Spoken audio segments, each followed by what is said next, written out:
de esta medida. La Constitución histórica del Perú es un asunto que también lo ha permitido y la legislación comparada en materia constitucional en diversos países del mundo, tal como he señalado, también lo permiten. En consecuencia, se trata de una medida en la que lo que hay que tener es vocación política para sacar adelante. Mire usted, si es que lo que quisiéramos es que esta medida, la renunciabilidad, no sea utilizada para que el político renuncie una vez que ha salido elegido y se vaya a un cargo, por ejemplo, de gobernador regional o salte hacia otro cargo, afectando la voluntad popular que lo eligió para desempeñar determinada función, podríamos establecer un candado y una limitación específica que diga que quien renuncia no puede asumir inmediatamente otro cargo de elección popular en la elección inmediata o próxima, por ejemplo, de tal suerte que seríamos una limitación a la observación que el equipo técnico ha hecho en relación a este tema. Insisto, lo que no debería ocurrir es que exista un candado que establezca la irrenunciabilidad absoluta, porque en última instancia eso también afecta un derecho fundamental de cualquier persona a poder elegir sobre su propia vida y sobre su propia actividad personal y profesional, tomando en cuenta además una cosa: si bien es cierto, cualquier persona en el momento que postula un cargo de elección popular sabe las condiciones sobre las cuales se va a desempeñar en el referido cargo, por ejemplo, condiciones laborales, por ejemplo, condiciones remunerativas, por ejemplo, condiciones de no conflictos de intereses, por ejemplo, limitaciones de tiempo, actividad exclusiva, etcétera.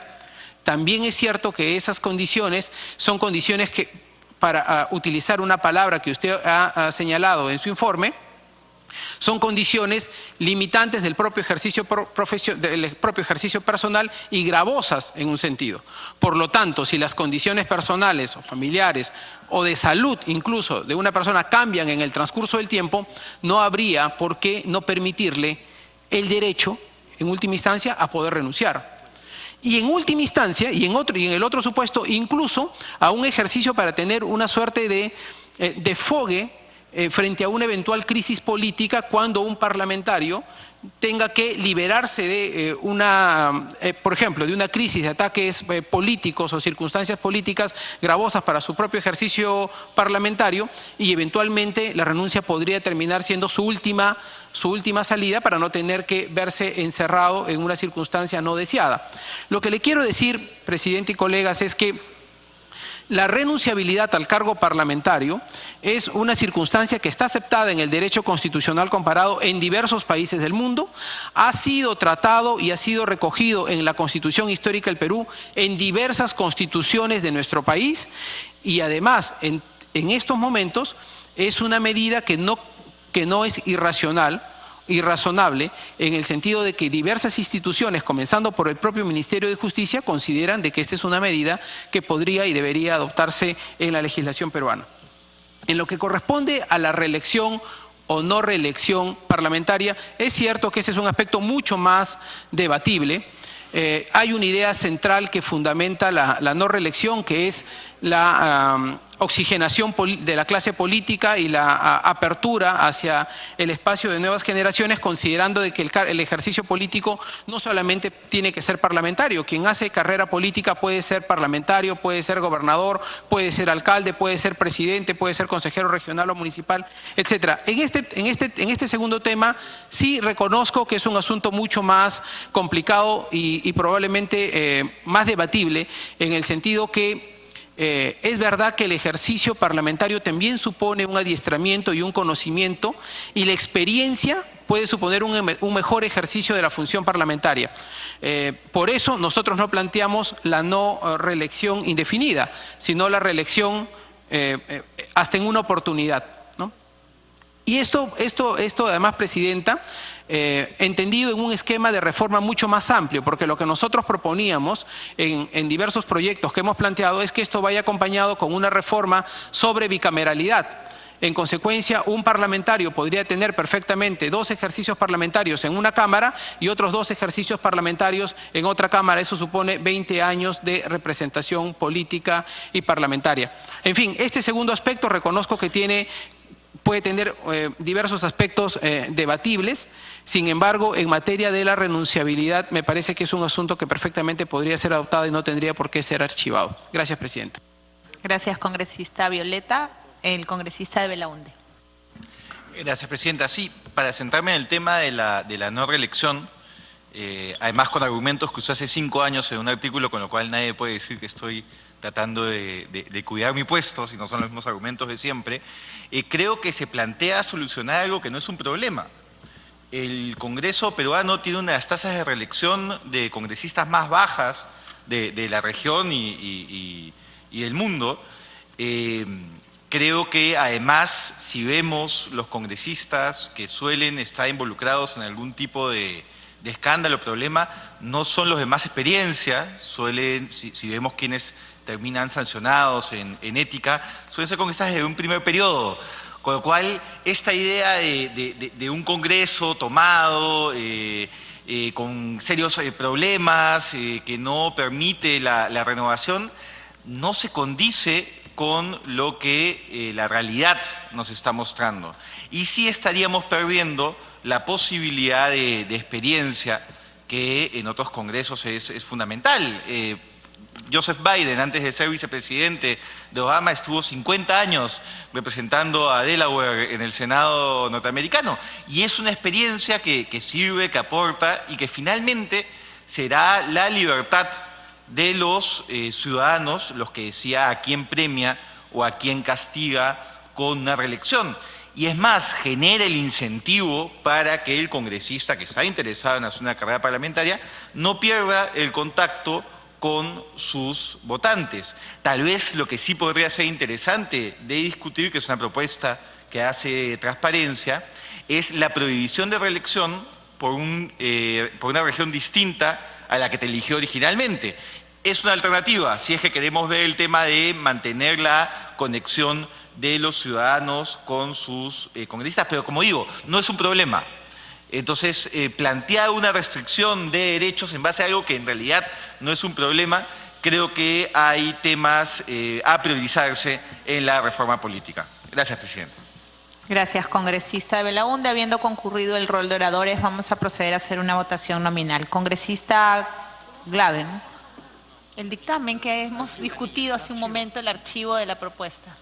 Presidente, el congresista Quintanilla es titular. Yo soy congresista Quintanilla, por favor, con el micro. A favor. Congresista Donaire. En contra. Congresista Violeta. Con el micro. Congresista Domínguez. A favor. Congresista Lapa. A favor. Congresista Takayama. A favor. Congresista Becerril. A favor. Congresista Alcorta. A favor. Congresista Mulder. A favor. Consta el voto de la presidencia. Ha sido aprobado por mayoría con 7 votos a favor, 2 en contra. Vamos a pasar al siguiente punto.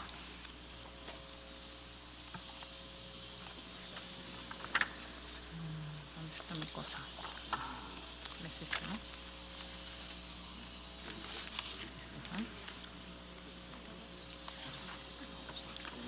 Predictamen recaído en los proyectos de ley 1081 que propone la ley de reforma constitucional que reconoce el respeto a la identidad cultural del pueblo afroperuano.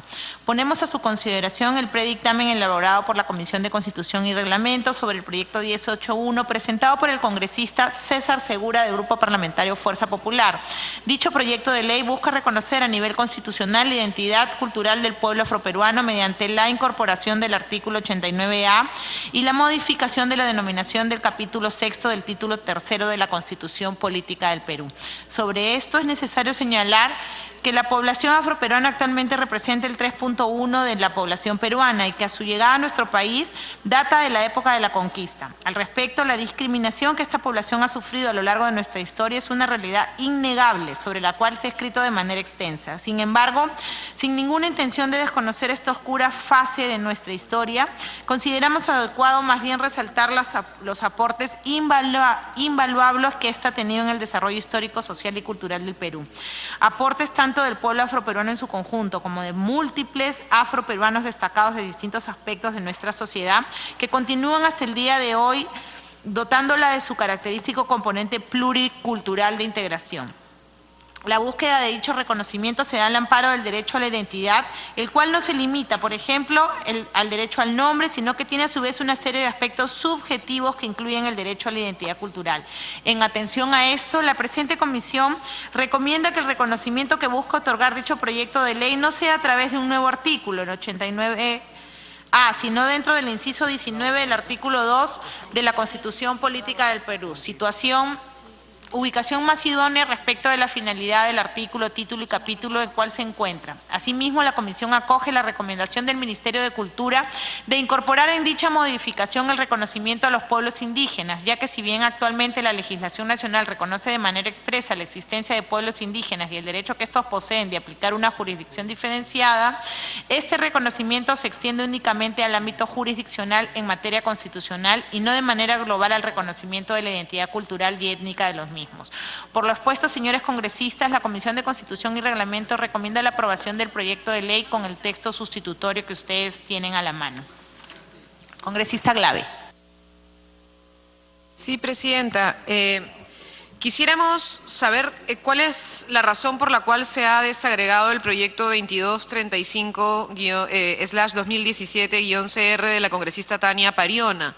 En este momento, Presidente, estamos avanzando hacia una discusión de modificación constitucional que tuvimos aquí y hubo un debate acá. Nosotros estamos de acuerdo, evidentemente, en reconocer a los pueblos afrodescendientes, pero no entendemos por qué se ha desagregado el proyecto de la congresista Pariona que plantea en el artículo, la modificación 2 del artículo 89 de la Constitución, que plantea que el Estado respeta la identidad cultural de los pueblos indígenas u originarios y su expresión jurídica, las comunidades campesinas y nativas, que es parte de lo que se ha planteado desde el ordenamiento, incluso en la discusión en Naciones Unidas y en el capítulo de pueblos indígenas, como planteó la congresista Pariona, y la discusión sobre la plurinacionalidad, Presidenta, salvo que lo que haya es una decisión del equipo técnico de no entrar en ese debate, pero para poder tener claridad, porque las dos veces anteriores hemos discutido ambos proyectos de manera conjunta. Congresista Glave, la congresista Pariona ha sido la que ha pedido que se trate esto en forma diferenciada y hemos coordinado con ella para oficiar a 3 entidades respecto de las cuales ella considera indispensable opinen sobre su proyecto de ley. Congresista Quintanilla. ¿Ha pedido eso, Tania, o no ha pedido eso? Era en el mismo sentido, pero yo tenía entendido que la congresista Tania Pariona más bien pedía que se debata. No sé, está presente ahí la congresista Tania Pariona y podemos, por su intermedio, preguntarle, digamos, cuál es.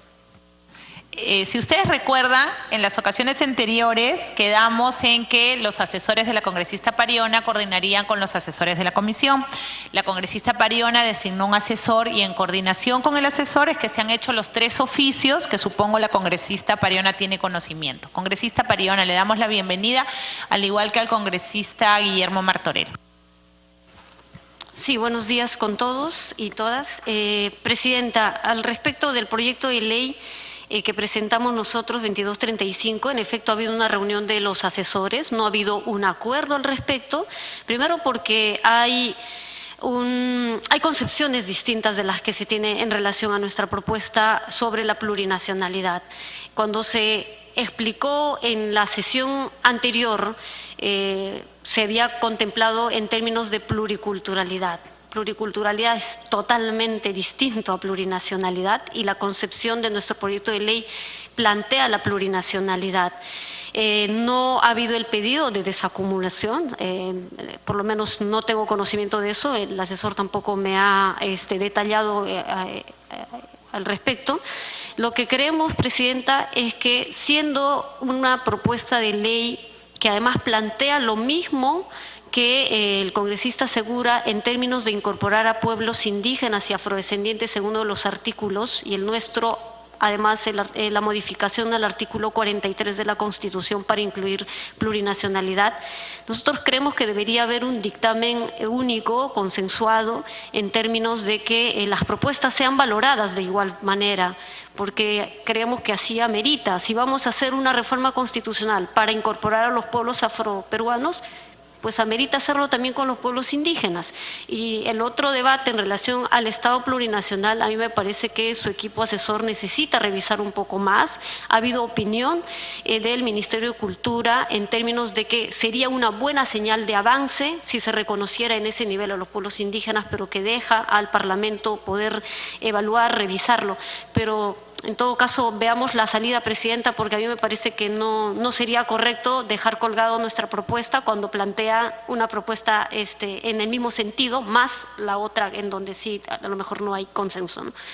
Congresista Pariona, su asesor ha coordinado con el equipo técnico para que se oficie a la Asociación Interétnica de Desarrollo, a Relaciones Exteriores y al Poder Judicial en el sentido de su propuesta. Así como a usted no le parece que se haga un trato diferenciado a pedido de su despacho, al congresista Segura tampoco le parece que porque usted solicite que se oficie no se vea su proyecto. Entonces, lo que hemos hecho en forma muy democrática y coordinando con su asesor, que fue la persona que usted designó, es que hemos accedido a la solicitud y hemos oficiado.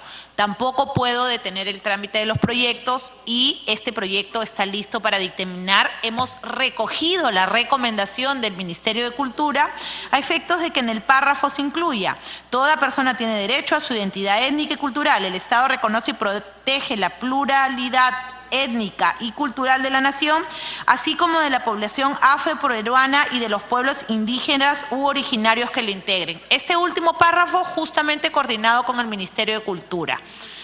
¿Alguien más va a hacer uso de la palabra? Le doy la bienvenida a la congresista Tamara Arimbo. Okay. Congresista Quintanilla. Señora Presidenta, yo entiendo, digamos, que el trabajo de los asesores ha recogido el proyecto del congresista Segura y los asesores de la congresista Tania Pariona han pedido que se haga unos oficios. Señora Presidenta, estamos discutiendo la modificación de un artículo de la Constitución y requiere el mayor de los consensos.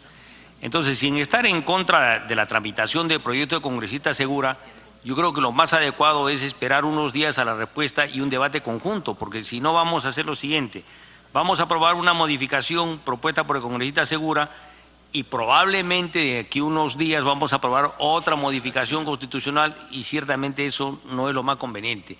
Yo creo que por racionalidad legislativa deberíamos esperar unos días en el informe y hacer un dictamen conjunto para modificar una sola cosa, ¿no? Para no modificar dos veces o más el mismo artículo de la Constitución.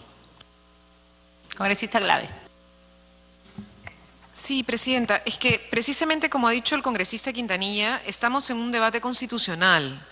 Entonces, digamos, más allá de la posición de la congresista Tania Pariona o de la posición del congresista César Segura, estamos discutiendo sobre la Constitución Política del Perú. Y entonces las modificaciones constitucionales requieren estudio y consenso.